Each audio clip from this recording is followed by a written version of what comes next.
大家好，欢迎收听 Easy Mandarin Minicast 中文小播客。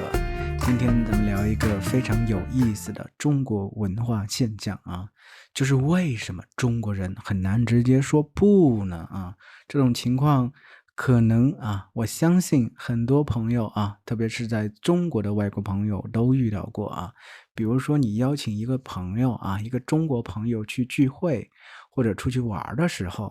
他们可能对你说，那改天或者下次到时候再看看。其实中国人是在拒绝你只是说他们没有那么直接，只是说他们可能采取一种相对比较温柔的方式去拒绝你。那么为什么中国人这么拧巴呢？为什么就不能直接说不行，我没有时间我没空？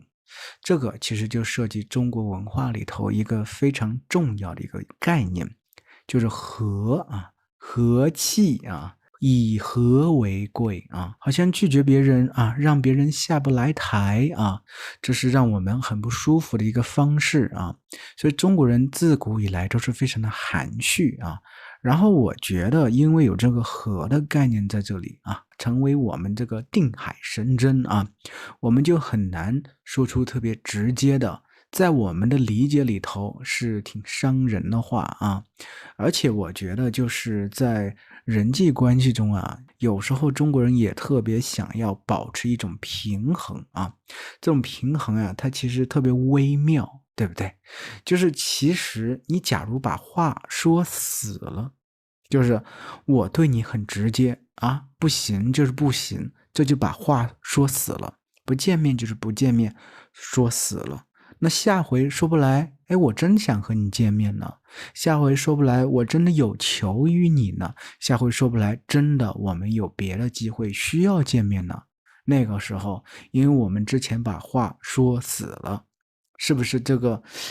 这一层这个，窗户纸被捅破了，大家就直接面对面了，少了一些缓冲的这么一个地带就是真的把自己最直接的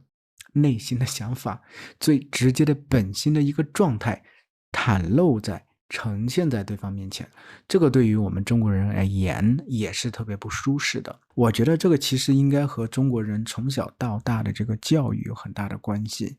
中国人基本上我觉得就算父母和孩子很多东西都不会说特别透所以很多人都吐槽，就中国的父母为什么不和孩子说我爱你，中国的孩子为什么也很难开口说出我爱你呢？而且我觉得还有一点就是委婉语在中文里头其实是特别普遍的这可能真的是语言本身的一个特质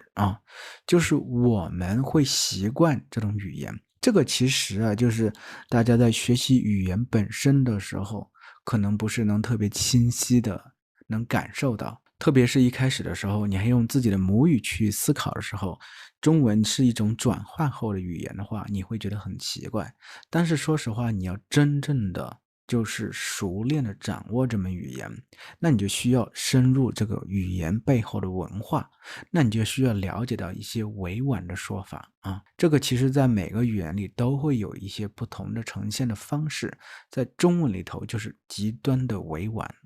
我们不会把话说的特别的死所以我们需要留有余地这个其实我觉得也是中国人的一个共识吧。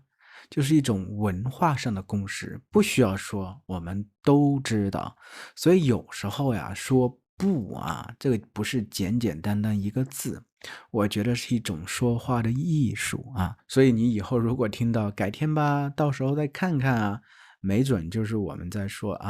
不好意思，不可以。但是希望你也不要太放在心上，觉得我们中国人不够真诚真的不是这个样子那么今天咱们就这样吧，下期再见喽。